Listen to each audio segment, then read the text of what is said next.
आज हम आपको फिर से एक नए मेहमान से मिलाते हैं। आज के मेहमान जो है वो किसी तारुफ के मोहताज नहीं है। करीब करीब 27 साल इन्होंने कांग्रेस में गुजारे हैं। 27 साल के बाद इन्होंने कांग्रेस को आज खैराबाद किया। ये वो लीडर है जिन्होंने कांग्रेस को यहाँ पर जो है, ये एक रीढ़ की हड्डी तस्वर की जाती थी कांग्रेस की। ये कभी राइट हैंड माने जाते थे गुलाम नबी आज़ाद के। और ये हम इनकी तारीफ क्या करेंगे, ये खुद अपनी तारीफ में बताएंगे जो हम इनसे सवालात करेंगे। तो आज के जो हमारे शख्सियत है, आज के जो हमारे मेहमान हैं, ये है मुश्ताक अहमद तांतरे साहब, जो कांग्रेस में इन्होंने करीब करीब 27 साल गुजारे, जो कांग्रेस की रीढ़ की हड्डी मानी जाती थी। आज कांग्रेस को इन्होंने छोड़ दिया। कांग्रेस को छोड़कर इन्होंने बीजेपी ज्वाइन किया। रिसेंटली एक दो दिन पहले इन्होंने कांग्रेस के साथ कांग्रेस का हाथ छोड़ दिया और बीजेपी ज्वाइन किया। इन्हीं से जानना चाहेंगे। तांत्रिक साहब, आपका खैर मकदम है हमारे इस प्रोग्राम में, इस नशिस्त में। सबसे पहले आपसे मैं जानना चाहूंगा, कांग्रेस को आज 27 साल के बाद आपको छोड़ने का क्या मकसद था और बीजेपी का हाथ थामने का क्या असल वजह थी? बहुत बहुत शुक्रिया फरदौस साहब। कांग्रेस को छोड़ना और बीजेपी को ज्वाइन करना, इसमें बहुत सी वजूहात हैं। हमने कांग्रेस को अपने खून से बनाया, मेहनत से बनाया, रात दिन मेहनत की और कांग्रेस पार्टी को मजबूत किया। 47 से लेकर 2002 तक कांग्रेस का वजूद बहुत कम था हमारे जम्मू कश्मीर में। लोग एक्सेप्ट नहीं कर रहे थे कांग्रेस को। हमारी मेहनत से और हमारी टीम ने जो मेहनत की कांग्रेस के लिए, और उसमें हमने 2002 में 2000 में जो इलेक्शन हुए, आपने उसमें देखा कि हमें वहाँ गवर्नमेंट में हिस्सेदारी मिली, भागीदारी मिली हमें, और हम चलते रहे। क्योंकि मैं खुद जो हूँ एक यूथ के साथ जुड़ा हुआ हूँ। मैं एक यूथ, बड़ी तादाद में मेरे साथ यूथ जुड़ा हुआ है। पार्टियां मरती नहीं हैं। पार्टियां जो भी है, छोटी पार्टियां हों या बड़ी पार्टियां हैं, कैडर कभी नहीं मरता। क़यादत मरती है।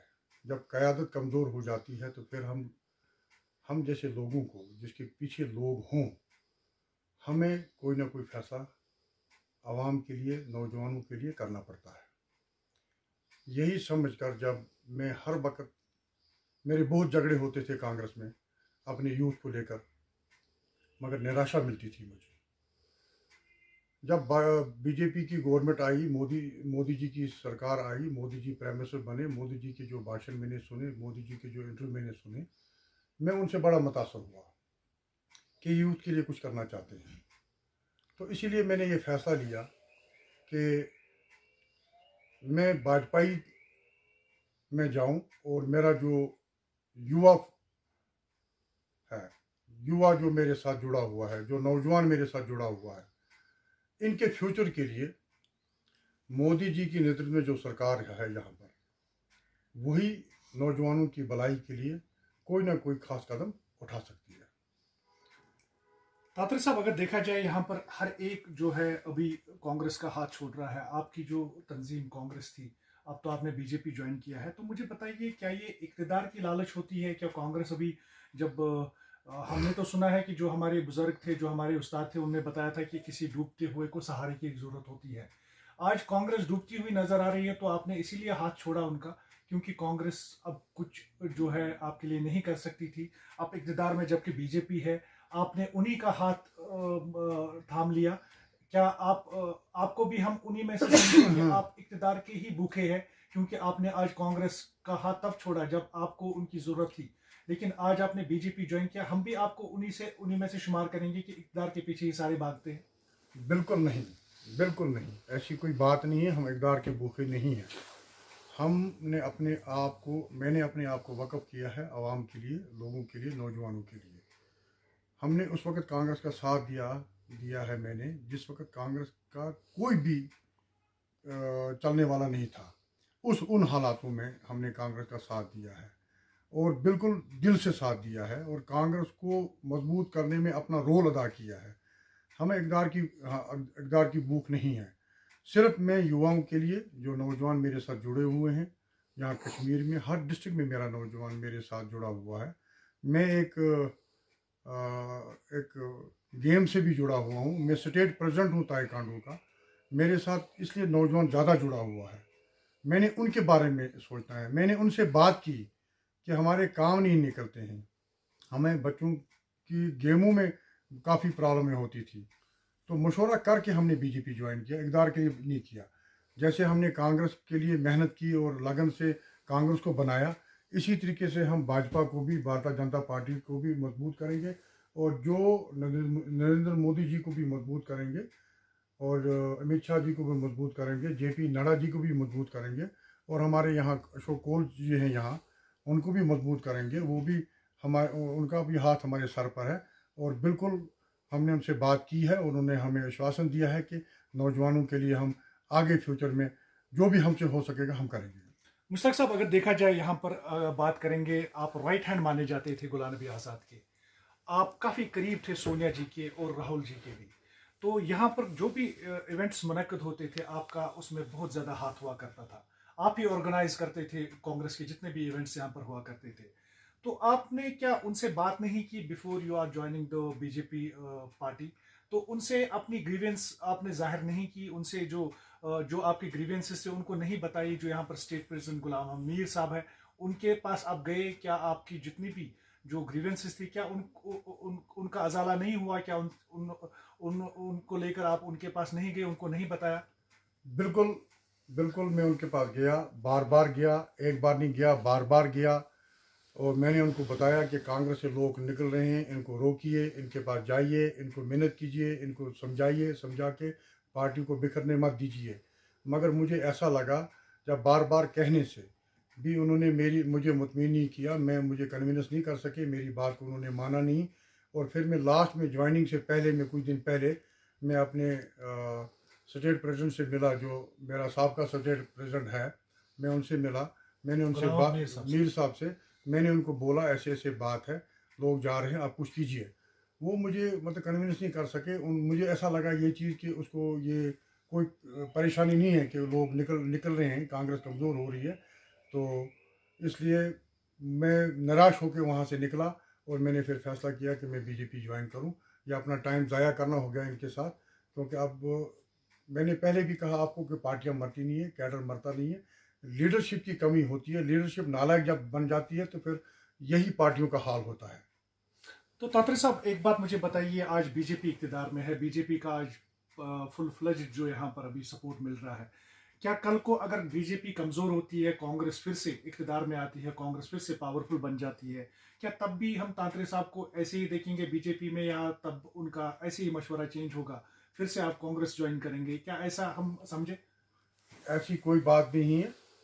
27 साल मैंने कांग्रेस में दिए। अब मेरी उम्र बची भी कितनी है कि मैं अब बीजेपी को छोड़ के जाऊंगा। अब जब तक मैं ज़िंदा हूं तब तक बीजेपी के साथ ही रहूँगा, भारतीय जनता पार्टी के साथ ही रहूँगा और इंशाल्लाह पार्टी को मजबूत करेंगे, लोगों को जोड़ेंगे। आस्ता आस्ता आप देखते हो कि हमारी 3 सीटें यहाँ आई। इतना सख्त होने के बाद भी लोग हमारे खिलाफ है। हम ये नहीं बोलते हैं कि नहीं है, लोग हमें अभी एक्सेप्ट नहीं कर रहे हैं। अभी आस्ता आस्ता लोग जो हैं हमें एक्सेप्ट कर रहे हैं, हमारा वोट परसेंटेज बढ़ रहा है। एक बात। दूसरी बात कि देखो मोदी जी ने अभी 5 लाख का हेल्थ इंश्योरेंस, चाहे अमीर है या गरीब है, सबको उस कवर में लाया। पिछली गवर्नमेंटों ने ऐसा नहीं किया। गरीब लोगों के अकाउंटों में पैसा जाता है, तो पिछली गवर्नमेंटों ने ये नहीं किया। हाँ, कुछ कमियां हैं, वो आस्ता आस्ता दूर हो जाएंगी और हमें पूरी उम्मीद है ये चीज़ कि नरेंद्र मोदी जी जो कहते हैं वो करते हैं। उन्होंने आश्वासन दिया है कि मैं जम्मू कश्मीर के लिए अच्छा पैकेज दूंगा, नौजवानों को रोज़गार दूंगा और हर गरीब बंदे को, जो भी गरीब है यहाँ, उनकी भलाई के लिए वो काम करेंगे। ये हमें पूरा भरोसा है। तांत्रिक साहब, अगर देखा जाए यहाँ पर कश्मीर में सिचुएशन थोड़ी सी डिफरेंट है। बीजेपी को यहाँ पर कम ही सपोर्ट मिल रहा है। जैसे आपने कहा अभी 3 सीटें हमें मिली, उतना माहौल नहीं है बीजेपी के लिए साजगार यहाँ पर कश्मीर में। तो आपको लगता है कि बीजेपी आने वाले दिनों में जो है इससे भी ज़्यादा सीटें यहाँ पर जीत सकती है? जैसे आप जैसे लोग, क्योंकि आप अकेले नहीं हैं, आपके साथ में एक फौज होती है। हमने आपके काफ़ी ज़्यादा इवेंट्स कवर किए हैं, उसमें कांग्रेस के लिए जब आपने यहाँ पर ऑर्गेनाइज काफ़ी ज़्यादा इवेंट्स किए तो काफ़ी ज़्यादा लोग आपके साथ में होते थे। तो क्या आपको वो लोग अभी भी, आपके साथ में वो लोग अभी भी है, या बीजेपी का हाथ थामने के बाद क्या वो आपसे दूर हो गए हैं? जो आपके एक साथ में एक कैडर होता था, बहुत बड़ी फौज होती थी, क्या अभी भी आपके सपोर्ट में ही है? बिल्कुल मेरी सपोर्ट में है, क्योंकि मैं लगभग 20 साल से युवा के साथ जुड़ा हुआ हूँ। मैंने कम्युनिकेशन गैप होने नहीं दी, मैं उनके साथ जुड़ा हूँ, वो बिल्कुल मेरे साथ हैं, और जहाँ मैं हूँ वहाँ वो भी हैं। और दूसरी बात ये चीज़ है कि कोई फ़र्क नहीं मुझे पड़ेगा कि जैसे मैं कांग्रेस में ऑर्गेनाइज प्रोग्राम करता था, जब जब मुझे कांग्रेस की तरफ से कुछ हिदायत मिलती थी प्रोग्राम ऑर्गेनाइज करने की, मैं बखूबी वो निभाता था। और इसी तरीके से मैं भारतीय जनता पार्टी में भी अपना रोल अदा करूँगा, और इसको पार्टी को मजबूत करने के लिए पूरी कोशिश में करूँगा। तांत्रे साहब, एक आखिरी सवाल है मेरा। आप ने बताया कि हमने काफ़ी ज़्यादा यहाँ पर मतलब जो है कांग्रेस के साथ में, मैंने before the joining of BJP party, तो उससे पहले मैंने बात कहीं ज़्यादा एक लीडरों से, कांग्रेस के लीडरों से किया, लेकिन वहाँ से कोई मस्बत जवाब जो है सामने नहीं आया।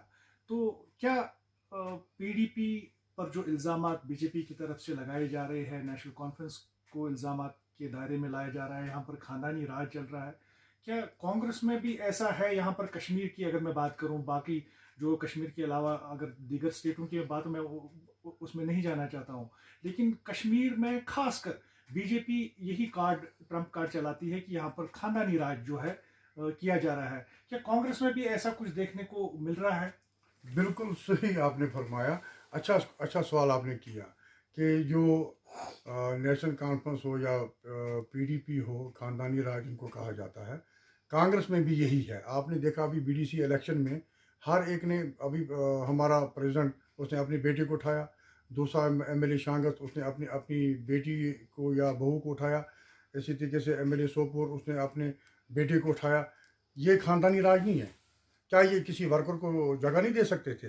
अपने बेटे के बजाय किसी ब्लॉक प्रेसिडेंट को कि यही उठाते। मेन रीजन है कि आपने कांग्रेस का हाथ छोड़ा, क्योंकि आपको बिल्कुल मैंडेट नहीं दिया गया? नहीं, मंडेट की बात नहीं है। मैं इलेक्शन के लिए तैयार नहीं था।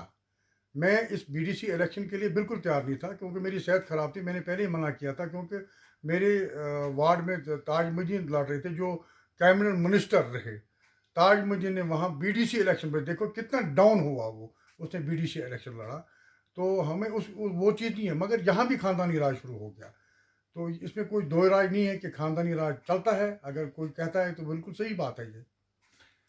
तो ये थे मुश्ताक अहमद तांतरे साहब, जिन्होंने हाल ही में कांग्रेस का हाथ छोड़कर बीजेपी में ज्वाइन किया। तो ये करीब करीब 27 साल से कांग्रेस में रहे। 27 साल के बाद ऐसा एक स्तून कांग्रेस में निकल जाना, ये एक बड़ा दचका है कांग्रेस के लिए। और आज उन्होंने बीजेपी ज्वाइन किया।